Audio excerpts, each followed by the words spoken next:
Welcome back to another technical deep dive here in the debug zone. Today we're tackling a big question and breaking it down with insights from other users.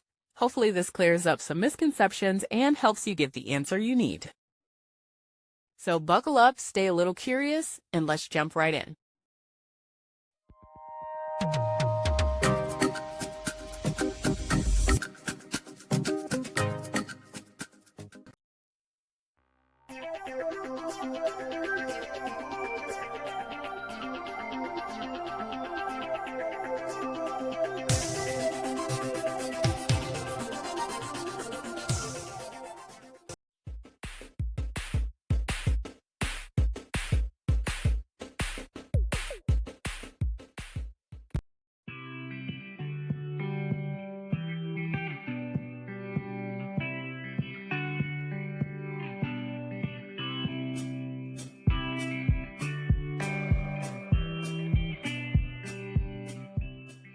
And that's a wrap.